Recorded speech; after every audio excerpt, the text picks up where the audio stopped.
vuga ariko nta muntu ufite amakuru bakunda kubivuga onye akavuyo gahari haratatse ariko hameze neza ariko harimo abantu barimo kwinjoyinga muceri na nyama kesho ni muceri na nyama je nasanze abakristo tubyigisha cyane.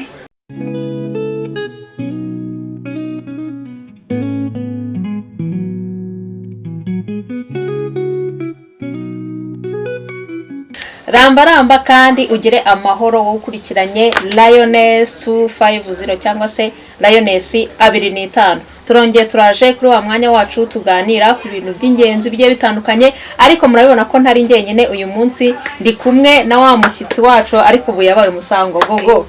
Bimeze biti? Sawa cyane. Umeze fresh? Yego. Umwaka uri kuwusoza gute? Umwaka ndimo ndawusoza neza, ibintu amahoro n'umutekano. N'umutekano. Ni byiza cyane, ariko ikizima nuko umuntu aba ari amahoro, agihumeka, agakomeza kuba afite imbaraga zo kuvuga, zo gukora, zo kugera no kugenda, byose biza ari ibyo ngibyo bihereyeho. Kuri izi mpera z'umwaka ndizera ko nawe uri kwinjoyinga, nta gikuba cyacitse. Abantu bagize nk'ibyago muri iyi minsi mikuru turabihanganishije, abarwayi, abafite abantu barwaye bari kwa muganga, abafite ibibazo by'ubukene bitandukanye, turabihanganishije rwose. Mwihangane kandi uyu mwaka urajyana n'ibyo bibazo byose, musenge umwaka utaha bizamera neza. Imana irabizi, Imana ibirimo, Uwiteka birimo. Abirimo niko bajya bavuga. Turaje kuri Lioness 250 rero nanone kugira ngo twibukiranye, kuko icyo dukora twe no kwibukiranya, urabizi. Kwibukiranya niyo gahunda, twibukiranya ku myitwarire, ku mitekerereze, ku myumvire, ku migirire yacu ya buri munsi, ariko ibyo twibukiranyaho bibagamije kugira ngo ubuzima bw'abantu bakomeze kubusigasira bubu ubuzima buzira umuze kandi bugamije iterambere rirambye, kuko nicyo umuntu aba haranira cyane cyane. Mbere na mbere ubuzima, none ugashaka n'iterambere rirambye. Rwose tugendeye muri uwo murongo, sinzi nibe ubona ko mu mpera z'uyu mwaka bimeze nk'ibyo mu myaka yashize. Uri kubibona gute? Mu mpera z'uyu mwaka byo bari ibindi iterambere rigenda riza uko bwije nuko bukeye. Usanga abantu nyine kenshi bariyubatse, ubushize wenda umwaka ushize nimba yarafite ubukene, uyu munsi akaba hari icyo yiyongeyeho, kuko buri uko umwaka ushize undi ugataha tugenda dutera indi ntambwe. Buri wese agira intego yiha umwaka ugitangira, ahubwo akabasha kureba se intego nihaye umwaka ugitangira nazigezeho. Nyuma yo kuzigeraho se ni gute ngiye gusoza umwaka? Ese ibyo nagezeho ntabwo ngiye kubyayisha hanyuma nkatangira umwaka nanone narasubiye hasi? Rero uyu mwaka ndi kubona uri kurangira neza, ibintu ari amahoro, abantu bateye imbere. Tubashishikariza gukomeza gusigasira ibyo bagezeho, kugira ngo bitwararike muri iyi minsi yabaho ibibazo byinshi, ugasanga hari impanuka, ugasanga abantu benshi bagimwe basinze. Buri wese nyine agira ibintu bitandukanye n'imyumvire bitewe nuko nyine ameze muri icyo gihe. Urebye se nko mu mpera z'uyu mwaka turi kugeramo, kuri wowe cyangwa nuko ubona hari akantu kiyongereho cyangwa umuntu wowe wasubiye inyuma mu mibereho yawe? Ubona hari ikiyongereho cyangwa wasubiye inyuma? Ko hari abantu benshi bataka nk'ubukene, bavuga ati ashawe uyu mwaka sinzi wagira ngo warimo nk'inyatsi, ugasanga abantu barimo kurira cyane. Nkawe wowe ku giti cyawe bimeze gute? Ngewe ku giti cyanjye nko mu mwaka rwose ikintu nabwira Abanyarwanda, ndashimira Imana. Amen. Ndashimira Imana ku buryo bukomeye cyane, kubera ko nagiye mpurana byinshi bigiye bitandukanye, nawuboneyemo ibibi n'ibyiza, nabugiye mbonamo kurinda kw'Imana nyine. Nje cyane nyine nararwaye muri uyu mwaka, ngeraho numva ko utazanarangira ntazageze iki gihe nicaye ahangaha. Rero kuba ngihumeka, icyambere n'ubuzima, ikindi Imana ikaba intije imbaraga nyine, nk'abantu mbasha gukora bimwe na bimwe mu byo ushoboye, hanyuma ibindi Imana ikagenda bigenza neza. Nukuri ndayishima, byagenze neza ntacyo nyigaye. Amen. Kuba ugeze nk'aka kanya byibuze utarwaye, wa mugani n'ishimwe rikomeye cyane. Nk'uko twabivuze nyine, hari abarwayi ubu ngubu bari kwa muganga, hari abahuye n'ibibazo cyane, ariko wowe ubwo warwaye ukaba warakize umwaka ukaba ushoje umeze neza. Turizera ko n'utaha noneho uzaba ufite imbaraga nyinshi, ukaboneraho no gukora kugira ngo ukomeze kwiteza imbere. Hari ibintu ngenya mbona iyo impera z'umwaka zigeze, hari akantu gakunda kubaho, nibe kaba mu Rwanda gusa, nibe n'ahandi kahaba, sha mu mpera z'umwaka mwaka haba ikintu cyitwa impanuka zimeze nabi. Eh. Buriya ni ukubera iki? Njye ndabireba nkumva n'ubwo buranyishe. impanuka nyinshi zo zikunda kuba cyane, ariko ngewe ku giti cyanjye icyo mbona gitera impanuka kenshi usanga abantu birara nyine, rimwe na rimwe ugasanga aragiye avuze ati amafaranga nakoreye ngomba kwishima muri uyu mwaka nkawurangiza ameze neza, ugasanga agiye arasohotse amafaranga arayanywereye, afite ikinyabiziga akeneye gutaha, ntagira control yo kumenya ngo ahantu ngeze haritonderwa ngomba gutwara gake ku muvuduko uringaniye, agatwara nyine uko abyumva, hanyuma ugasanga akubitanye n'abantu arabagonza, abamotari, abanyonza, abagenzi, ugasanga nyine habaye impanuka. Hari nk'impanuka yabaye ejo bundi warayumvishije? Yarumvishe yabaye Kicukiro. Abantu baburiyemo ababo rwose turabihanganishije, ari impanuka ikomeye cyane. Ni ukuri Imana ibahe kwihangana bakomere cyane, kuko kubura uwawe mu minsi mikuru nabwo ni ikindi kibazo gikomeye cyane. Kurangiza umwaka uri kubura umuntu birababaza cyane. Hari abitwaza ngo hari ngo bari ngo ni ibitambo baba batanze, ariko ibyo ngibyo ntago uyavyo nta makuru tubifitiye.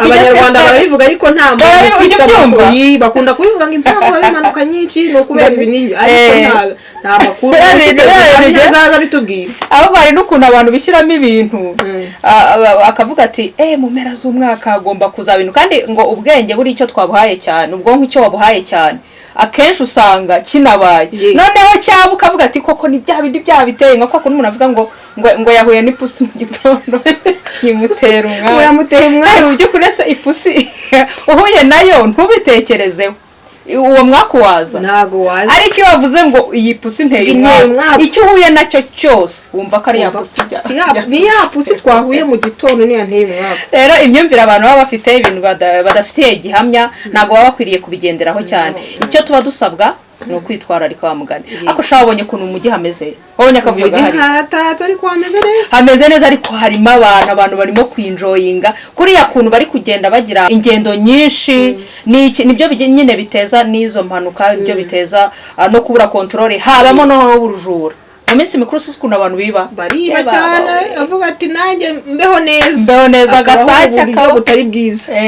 Agakoko wabona wari ugashyize hariya ngo ugiye kuza kukarya akabara gahita kageke. Harimo nabo basanga batetse agaterura ngo umuntu uterura isafuriya nayo rwose ni ukuri mutubabari. Hari igihe ibyo biryo tuba dutetse ari umuntu waba wabidufunguye pe mukabuturaza nawe rega bakeneye kurya.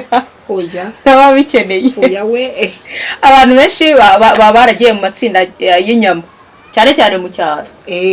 Uwo munsi nibwo barya inyama, bariteganirije, bari kwirira akanyama kabo neza. Utariteganirije agacunga aritekeye, araje yikoreye asafuriya urumva icyo kintu kunaba ari ikibazo. Ibaze nyine nawe uwatetse inyama gatereka hariya ukaba uri gusonga ubugari wazaya kureba ugabugeje ku meza ugasanga agasosi kagiye biba bibabaje, ari agahinda kabisa.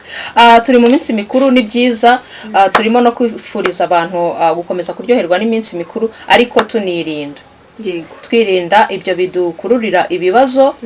Abantu bagenda baba bafite ingendo nyinshi, abantu cyane cyane bafite ibinyabiziga, abamotari, abagira gute, birinde ntibishinge ngo ni iminsi mikuru. Ingendo ziba zabaye nyinshi, naba baturutse mu cyaro afatika tujye muri Kigali, cyane cyane ho hano mu mijyi hakunda kubera impanuka kenshi, ugasanga abantu nyine baje nabo mu mujyi batuyemo akavuga tusohokere tujya hanaha, ugasanga bari gutega za moto ari benshi, abandi mu modoka nyine ingendo ari nyinshi, n'abari kugenda n'amaguru bakaba benshi, ugasanga rimwe na rimwe babuze control.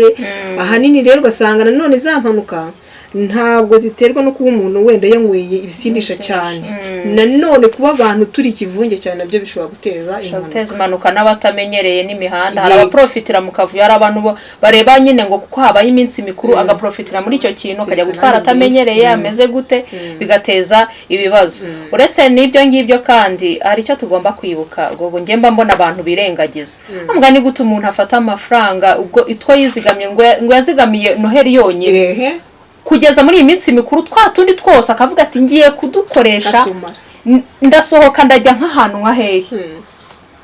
Ibyo bintu byo kuko uba wumva nubwo bavuga ngo yazigamiye ibyo ngibyo, kuko ibyo bintu birakwiriye. Ntabwo wayerya ngo uyamare wibagirwe yuko ejo ukeneye kubaho. uyu munsi nshobora kurya n'ejo nkakenera kurya.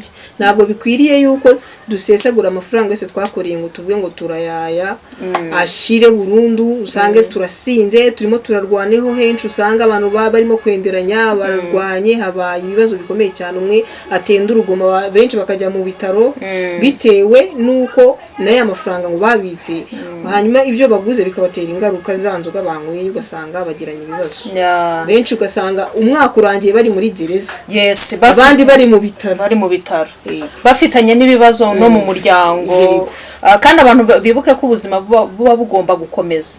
Niba ubuzima buri bukomeze, nta mpamvu yo kugira ngo iminsi ingahe, ubwo ni iminsi 2, umunsi wa bonane n'uwa Noheli, Christmas, byose bize iyo minsi yonyine igenda itwara utuntu twose wizigamiye. Ahubwo buriya nk'umuntu w'umuhanga muri iyi minsi niho yagakwiriye kureba kure akavuga ati, ashobora no gufata n'umwanzuro n'aka kanya akavuga ati njyewe aya nizigamiye, aho kugira ngo nyajyane njye kuyasindamo cyangwa njye kuyaya nyasohokemo nyakoreshe ibidakwiriye, reka mbihindure ngure nk'akantu. Ashobora nko kugura nk'igikoresho cya tuvuge nk'urugero nk'itungo, ashobora kugura nk'itungo nk'agahene akakabika, cyangwa se agakoko, cyangwa se inka nibe abibashije. Nyuma y'igihe runaka nimwungukira nibwo azavuga ati nyamaza cyagiye nagize ubwenge, byangiriye umumaro, aho kugira ngo ayatakaze muri iyi minsi 2, ahubwo ateganye ejo hazaza. Rero n'abanyeshuri ejo bundi bagiye gusubira ku ishuri, abantu nibakomeza kuyanywera, nibanywera abanyeshuri bazabona amakayi gute, ibikoresho byose basabwa na minervare gute.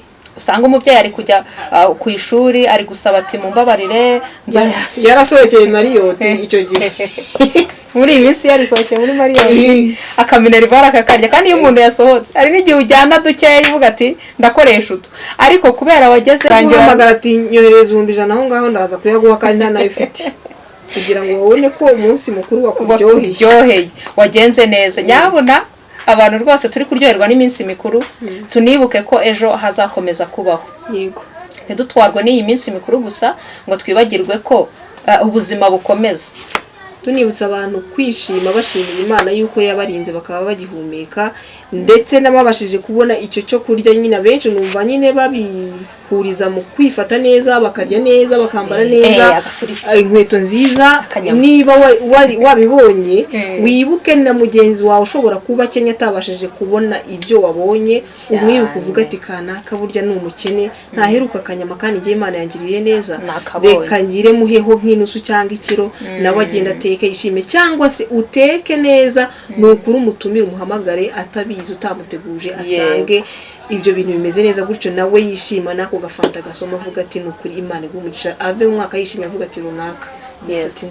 Ni byiza kandi umuntu aba ari gukorera n'ejo hazaza, bari kwizigamira kugira neza.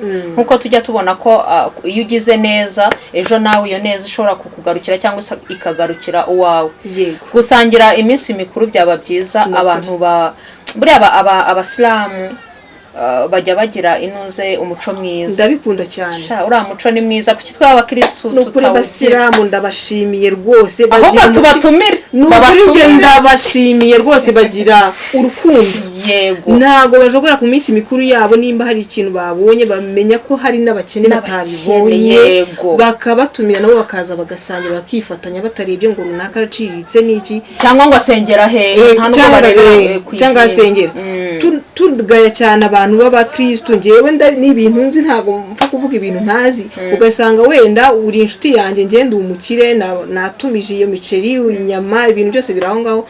Kandi hari inshuti yanjye wenda y'umubyeyi ifite abana 4, 5, 6 cyangwa se 8, yabuze icyarya, wenda guhamagara avuga ati iminsi mikuru se mwe mwayibonye, ati twebwe twayibonye, ati wahoze, ati yewe ati nge nta kigenda rwose. Yagenza akakubwira ati Imana igufashe rwose, ugira uko bigenza, ni gute Imana iramfasha, wowe kandi wowe ari weho yagakwiye gucamo. Ukavuga ati niba ntacyo wabonye ngwino hano twifatanye, twebwe twayibonye. Abakristo rero natwe twisubireho, nukuri twisubireho, ntago ari byo, basangire nkuko bagenzi bacu b'abasilamu basangira. Nukuri abasilamu kandi n'abasilamu tubatumire, se kuki tubavumba twebwe ntitubatumire. abasilamu bajya bashinja abakristo ko batabatumira kandi ariko ni ikibazo pe. Twisubireho tujya tubatumira nabo baze dusangira iminsi mikuru yacu nk'uko natwe twifuza kujya gusangira iyabo. kuko ngenda bizuka cyane nkiri umwana najyaga numva bafite irayidi bazenguruka muri quartier barimo kesho irayidi muceri na nyama, kesho irayidi muceri na nyama. Ubwo kamenya ko ejo irayidi ahantu hazaba ari abasilamu uzagenda ukarya ntibaguheza urarya ugahaga rwose.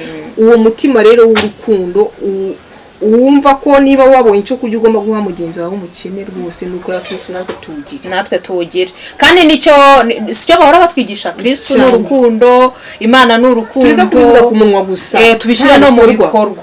Njye nasanze abakristo tubyigisha cyane tukabivuga ariko ntitubikore. Urumva ko ari ikibazo rero abakristo bavandimwe nukuri biri tubabwira nibyo zacu twongera urukundo. Turi mu minsi mikuru ariko ntitwirebeho cyane, twongera urukundo, dusangire n'abadafite ibyo bikeya twabashije kubona, tubisangire n'abakene batabashije kubibona. Dufatanye kuko nicyo tuzabazwa, nicyo uzanerekana n'ingororano nyine tuzahabwa ariko ntabwo wahabwa ingororano kubera wavuze gusa ntabwo bishoboka. Yego garantamo uyu munsi uri buntemo kandi yabinyemereye ugomba kuntamo. Guys, twari turimo tuganira ku bijyanye n'iminsi mikuru. Turizera ko ibyo tuganiriyeho namwe hari icyo biri bubungure cyangwa se biri bugire n'icyo bihindura mu myitwarire yanyu ndetse no mu mitekerereze yanyu, kandi kikaba ari ikibateza imbere ahazaza hanyu hakomeze kuba heza, ndetse n'ahazaza hacu twese dukomeze guhindura isi, tuyihindure nziza. Kuko iyo umuntu ahinduye imyitwarire, imyumvire n'imitekerereze, n'isi niko igenda ihinduka. Bihera ku muntu umwe bigera ku wundi, bikagenda bizenguruka, isi ikabasha guhinduka ihinduwe nanjye, nawe, ndetse n'undi wese n'abandi twese muri rusange. Turagushimiye cyane rero Gogo. Yego murakoze cyane. Turishimye ko waje kutuganiriza kuri uyu munsi, kandi turizera ko n'ubutaha tuzakomeza kujya twiganirira, tukagira ibyo twungurana, ndetse tugasangiza n'abandi abakunzi ba Lioness 250. Wagira icyo babwira unabasezera unabifuriza iminsi mikuru myiza? Yego murakoze cyane, mugire umunsi mwiza kandi muzasoze umwaka mu mahoro mufite ingamba nshyashya.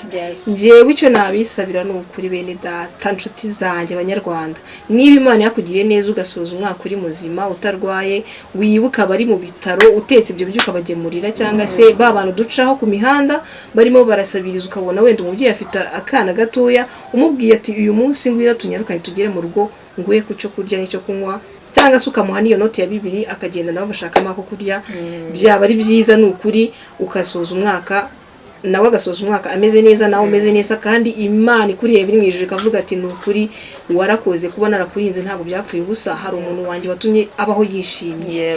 Rero Lioness ndabashimiye cyane. Imana ibahe umugisha. Lioness 250 mukomeze mugire umwaka mushya muhire, ndetse n'impera za 2025 nziza.